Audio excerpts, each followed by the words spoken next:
In 1840, Britain went to war with China over questions of trade, diplomacy, national dignity, and most importantly, drug trafficking. While British officials tried to downplay the illicit origins of the conflict, opponents gave it a name that made the link quite clear: the Opium War. In 1792, England had just finished dealing with George Washington's rebels and is in a position where not only is their treasury severely depleted, but the failure to stop the American Revolution has resulted in the loss of one of their most lucrative colonies. An empire is expensive to maintain, so the English start looking to the rest of the world for new revenue streams and trading partners. At this point in history, the world is becoming increasingly small and globalism was on the rise. The colonizing powers of Europe were traveling around the world to obtain goods that stoked the engines of their industrializing homelands. Naturally, competition bred conflict, and wars were fought at home and abroad in hopes of securing exotic goods and the raw materials that they needed to continue expansion. One market that had remained largely aloof from European trade attempts was China. That said, China's silks, porcelain, and tea were amongst the most coveted items in the British market. The historical perspective of the Chinese emperors was very different. They were protective of their markets and placed strict controls over trade. In what turned out to be an accurate prediction, they were worried about opening their markets to foreigners and the destabilizing influence that could have on their society. Specifically, they limited trade to a small handful of ports and didn't allow outsiders outside of the restricted trade zones. They also forced trade through a monopoly called the Hong, who had the emperor's authority to tax and regulate as they saw fit. As time progressed and more Europeans were arriving on their doorstep, all trade was restricted to a single port, Canton. This infuriated Western traders as they saw potential riches being kept just out of their grasp. These were highly motivated industrialists, willing to sail around South Africa's Cape Horn, or what was called then the Cape of Needles by the Portuguese for its danger. A trip took 9 months each direction. Because of the difficulty and the high potential rewards, piracy and smuggling became extremely common. The British East India Company was a militarized trade organization that effectively functioned as an arm of the British Crown and was responsible for British affairs in India. The East India Company saw the rules as overly restrictive in China and believed that the Chinese officials were corrupt and took it upon themselves to make their displeasure known. Wanting to be heard by the Chinese hierarchy apart from the Hong trade group, members of the East India Company traveled upriver, leaving Canton and attempting to travel to the Chinese capital of Beijing. The British would defend their actors as acting in a way that was not malicious or inappropriate, one that would be acceptable in England, but was highly offensive to the Chinese, as they saw the British as bypassing the proper channels in order to take their grievances directly to the imperial court. To the Chinese, this was a realization of the fears that caused them to institute their strict trade regulations in the first place, and led to the Chinese doubling down on their laws and further stifling European trade. At the time, the demand for Chinese goods in Europe, in particular the English love of black tea, continued to grow. In 1792, the tea trade was importing millions of pounds of tea every year, and the associated duties accounted for nearly 10% of all government revenues. Tea was a major driver of the economy, and as such, they considered the Chinese regulations as unacceptable. What's more, the Chinese demand for British goods was negligible, and this meant they were running an enormous trade deficit that their waning empire could no longer sustain. Millions of pounds of silver were flowing directly from England to China. Colonial conflict meant that they were being squeezed out of the silver mines in South America, and wars had drained the national treasury. Even the East India Company was broke, as they had incurred enormous costs from their military conquests in India. For all the power, wealth, and territory, the British Empire did not have enough liquidity to fund the country's tea habit. As a result, the Crown determined that it was time to do away with the pirates, smugglers, and merchants, and send an official government envoy to meet with the Chinese and work out a diplomatic solution to opening Chinese trade. Enter Earl George Macartney, a seasoned colonial governor. His goals were simple and stereotypical of the imperialistic British. He wanted to end the Canton system that restricted the British to a single port, establish an embassy or get British representatives in Chinese court, and secure territory near to China that would operate under British rule, similar to what the Portuguese had with the island of Macau. It is a testament to England's arrogance that they believed these requests to be reasonable, or even that they had enough solid footing from which to negotiate. The mission ended as a spectacular failure of cultural ignorance and imperialistic arrogance. As they had done so many times before, the British packed a ship with gifts and began the nearly year-long journey to meet with the Chinese in September of 1792. They arrived in China after a short detour to Rio de Janeiro in Brazil, thanks to the trade winds, in June of 1793, and immediately broke Chinese regulations by asking to dock in Tianjin, a port far closer to Beijing than Canton. Even though this was a royal envoy, it was immediately considered offensive by the Chinese, and the British were forced to explain that they had an expensive gift to deliver to the emperor. This bought them some goodwill, and they carried on up the Grand Canal to Beijing and then further onto the emperor's summer palace. When the royal envoy was presented to the emperor, the British ignorance was immediately on display. Macartney chose not to prostrate or kowtow before the emperor, citing that if he would not do so before God's chosen ruler of England, the most powerful and civilized nation on earth, then why would he do so before a foreign ruler? His solution was to offer to kowtow, but only if the Chinese officer of equal rank would do so before a picture of King George III. The Chinese found this idea rightfully ludicrous, as they would never equate a foreign monarch with their own, who was a divinely chosen emperor. The meeting did proceed regardless of the bowing issue. Macartney presented the gifts, but again, the Chinese were unable to convey their meaning. The gifts were intended to be a bribe and an example of the benefits of trading with the British, but they were instead seen by the Chinese as a tribute to their divine leader. In the end, Macartney was dismissed without achieving even one of his three goals he had set out to accomplish. In return, the emperor dictated a royal communique directly to King George, thanking him for the tribute that, while he did not deem necessary and did not want, he was grateful that the English king went to the effort to send, and also to mention that trade would not change. Ultimately, the mission failed, and the British were left searching for something to offset the massive trade deficit for the massive amounts of tea that they were importing. At this time, households were spending 5% of the total income on tea, and while the government's revenue was heavily tied to tea, it was hemorrhaging funds to both the East India Company's wars in India and the massive trade deficit. The East India Company plans to grow cotton in India were losing ground to plantations in Egypt and America.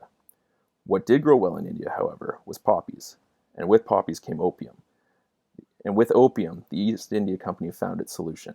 Ultimately, the East India Company began producing opium in India and selling it at a profit in China, and then turning around to use that profit to purchase and ship black tea to consumers in the UK. Aside from the obvious implications of becoming the world's first drug cartel, there was also the issue that opium was illegal in China, and relations had still not completely healed over from the Macartney affair. While the East India Company was certainly not concerned about the ethics of becoming drug dealers, what they were worried about was the potential of Chinese law cracking down even further on the opium trade. Instead of the East India Company dealing opium directly and further risking Sino-Anglican relations, they set up a market in English-controlled Calcutta, near the Chinese border, selling to smugglers who assumed the risk of actually taking the drugs to Chinese markets. As it turned out, Indian opium was significantly stronger than the Chinese alternative, and as much as the British loved tea, citizens of the Middle Kingdom loved opium. By 1835, there were East India Company-backed smugglers running more than 3 million pounds of opium into China every year. This number was only increasing, as in 1935, the British Crown ended the East India Company's monopoly on the opium trade, and the market was completely deregulated. Supply increased, the drug market was flooded, and prices dropped dramatically, and opium became easily accessible. By 1839, over 5.5 million pounds were being exported into China every year. The Chinese emperor was furious about the loss of trade, and the silver once pouring into China was now flowing in the opposite direction. In response, the emperor appointed Lin Zhu to address the disastrous effects of opium on the Chinese trade and society. Lin was considered by the emperor to be a brilliant administrator, incorruptible, and staunchly inflexible. Like previous trade ministers, he saw the West and opium as a morally corrupting force on China. To him, he believed that the only way to save China was to completely purge the country of all opium. At the time, legal British traders were still only able to operate out of one port at Canton, and in March of 1839, Lin arrived and took swift action to cut the head off of the opium trade.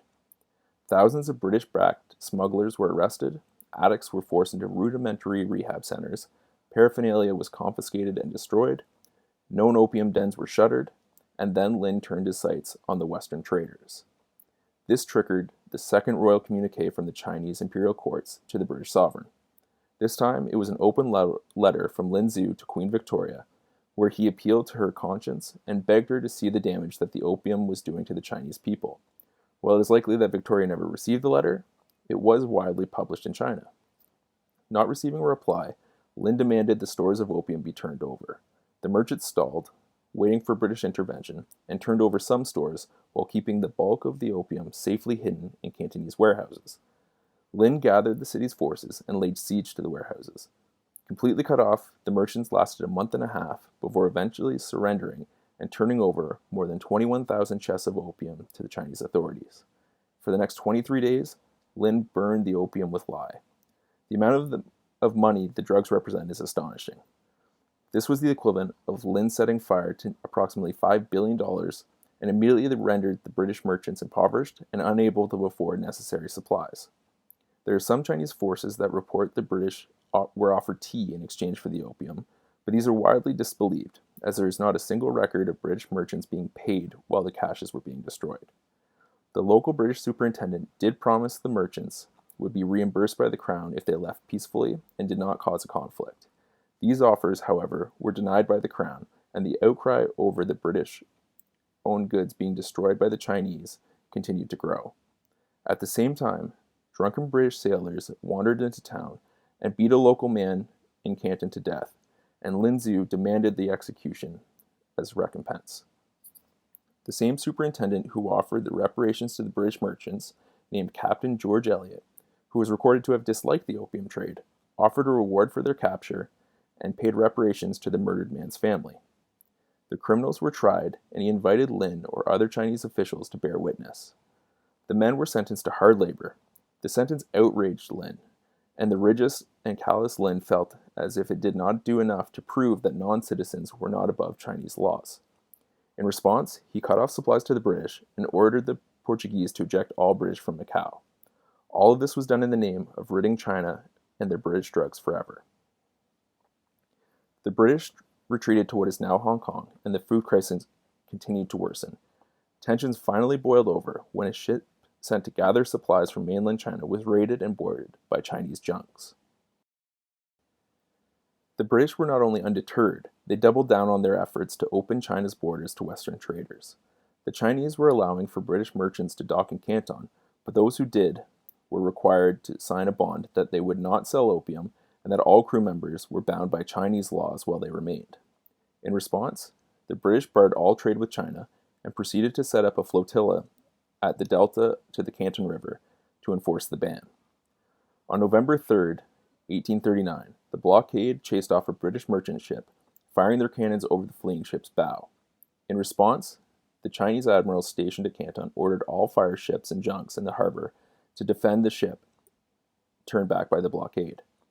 The commander of the blockade, and Captain Eliot, who turned over the opium initially, disagreed over the best course of action. The ship captain wanted to engage, while Eliot was hesitant, but upon seeing the red war flags of the makeshift Chinese fleet, Eliot gave the blockade permission to engage. The British ships were initially victorious, firing their cannons into the magazine of the war junks and destroying it completely. Upon seeing this, the remaining junks retreated back into the city. What this means is that the British blockade had bombarded Chinese forces in response to them sailing out of harbor in order to defend a British merchant ship that they themselves have fired on. Following this initial encounter, there was a lull, and there was a belief that the Chinese imperial court that the British were stretched too thin to mount a serious offensive. But at the same time, the British were mustering their forces, redeploying Marines and soldiers from India, and launching the newly crafted iron steamships and sailships. The British thought that this would be an excellent testing ground. The British forces descended to the island of Kushan, 800 miles north of Canton, and had a meeting with the Chinese officials there, once each on the Chinese and English flagships. Each time, the British declared that in order to avoid further conflict, the Chinese would have to surrender the island. Justifiably, the Chinese were shocked by the British demands. Officials on the island claimed innocence from the actions of the officials in Canton, but the British remained undeterred. The next morning, the British fleet began an artillery bombardment, and Marines were able to land on the beachhead nearly unopposed, as the Chinese retreated into the city. The next morning, when British forces turned their sights on the city, they found it nearly deserted. Having captured the island with little resistance, the British had a base of operations if they chose to pursue further military action on mainland China. By this point, Lin Zhu had been dismissed by the Chinese emperor, and he had elevated a minister named Qishan, who was granted special powers to lead negotiations with Captain Elliot. Together, Qishan and Elliot haggled over reparations for the destroyed opium in Canton, and came to a figure of £6 million. When Elliot pushed further and attempted to claim territory in China for a British port, by offering to exchange Qishan for another island, the negotiations turned sour and broke down. Negotiations and trade remained at a stalemate until a smuggler who ran British opium into China returned to the British with word that the emperor had ordered attacks on the British fleet. It is unlikely that an attack was actually in the works, but regardless, Elliot ordered the British ships near Canton to open fire on Chinese fortifications at a port called Xuanpi. On the morning of January 7th, 1841, the cannons rang out, and any return fire was silenced almost instantly by the overwhelming British firepower. The fight only lasted a few hours before the guns had ripped through the fortifications and opened space for British and Indian Marines to land. Tragically, it is noted that a rumor had begun among the Chinese that the British were untamed animals and were willing to kill any Chinese they encountered, be it man, woman, or child. But believing this, many Chinese soldiers fought on hopelessly, to the point where the dead far outnumbered the living. The Chinese suffered 600 dead and 100 captured, while the British long-range guns ensured that they escaped with only 30 wounded, and those were actually from an accidental injury rather than enemy fire. The iron steam and sail ships, being tested by the British, were proven to be highly effective. The power of its guns and rockets easily dispatched the Chinese junks and chased away the Chinese fleet. While 3 more forts stood to be captured en route to Canton, before the battle could take place, a Chinese physician approached the British under a flag of truce to ask on behalf of Qishan. While the British troops were spurred by their early success, Captain Elliot was turned off by the slaughter he had witnessed. Elliot wrote back to England that he hoped to resolve the issue without any further bloodshed, and that if conflict was necessary, they had already proven their. Elliot and Qishan met again, and a truce was negotiated. $6 million would be paid by the Chinese in reparations for the destroyed opium, and in turn, the British would pay $6 million for the island of Hong Kong. Ambassadors would be exchanged between courts, and the British would return all forts and territory that they currently held. Most importantly, trade would resume essentially unrestricted. However, both sides were unhappy with the deal. In England, Lord Palmerston, a former war minister and a current foreign minister, was furious that the British did not receive the massive sum of money they wanted in return for the opium and had to return the territory that they had taken. He was also furious that they had not opened more ports and, most importantly, had not demanded for the legalization of opium in the Middle Kingdom. For his efforts in the war, with few British casualties in establishing a port in China, Elliot was sacked and ordered to return to England. The Chinese emperor was equally furious. Although all that was required by the Chinese was to relinquish control of Hong Kong, the emperor immediately recalled Qishan to the imperial court and ordered him executed for treason. In the end, neither party ever signed the treaty agreed to by Qishan and Elliot, and with all moderate voices removed from the negotiations, the only 2 resolutions became that the British would be driven from China entirely, and the Middle Kingdom would forcibly clamp back down on trade, or that the British would hold the empire at gunpoint and force them to do business. With Qishan dismissed, the emperor set up a new council of 3, including his nephew and seasoned military advisors. The advisor told the emperor that the prudent course was to allow the British to take Hong Kong and to busy themselves with trade while the Chinese army modernized and grew in order to one day expel the foreigners entirely. The emperor wanted no part of any plan that required patience, and ultimately the Chinese forces began to muster around Canton. The advisor who had pleaded patience with the emperor approached the British in Canton, hoping that their newly reinforced army would provide the extra leverage for the Chinese to secure a more agreeable deal regarding Hong Kong. Instead, the British began to concentrate their forces near Canton and evacuating the British and now American merchants that were hidden inside the fortified city. By May 22, 1841, the Chinese were battering the factories in town with artillery fire, and in the night, they launched fiery rafts across the river at the docked British ships. While the Nemesis, which was the most modern steam and sail ship, was able to avoid the rafts missed the remaining ships entirely, instead slamming into the port and setting the town ablaze. A gun battle took place between the British ships and the Chinese fortifications across the river. But by dawn, the area was firmly in the grasp of the British. Now it was the British's turn to go on the offensive, but they were halted by a Chinese plea for a truce. The ceasefire was short-lived, as a Chinese commander ordered a manned fire ships be launched in an attempt to destroy the British fleet, but even this was doomed to fail. While the Chinese ended up paying an indemnity to the British as a last-ditch effort not to sack Canton, Chinese peasants rioted, and both British and Chinese armies began looting the settlement. The complete lack of resolution of the issues surrounding the opium, Hong Kong, and trade did nothing to dampen the powder keg that existed. What happened next was a boon for the Chinese. While the English fleet retreated for Hong Kong, they were struck by a typhoon. The ship carrying Elliot was destroyed in the storm, and he was left to swim among the wreckage for Hong Kong when he saw Chinese sails approaching. Knowing his life hung in the balance and that Hong Kong was close, Elliot made it to shore, and upon dragging himself to the British fort, he was met with the news that he had been fired more than 4 months ago. After all, it wasn't 1841, and news did take some time to make it around the world. The men appointed to replace Elliot to resolve the issue of Chinese trade were far less open to the idea of compromise than their predecessor. In true colonial fashion, they were here to expand the rights of the British Empire by any means necessary. Truces, ceasefires, and talks of peace were something of the past, and the British began their campaign north and east, capturing fortresses along the way.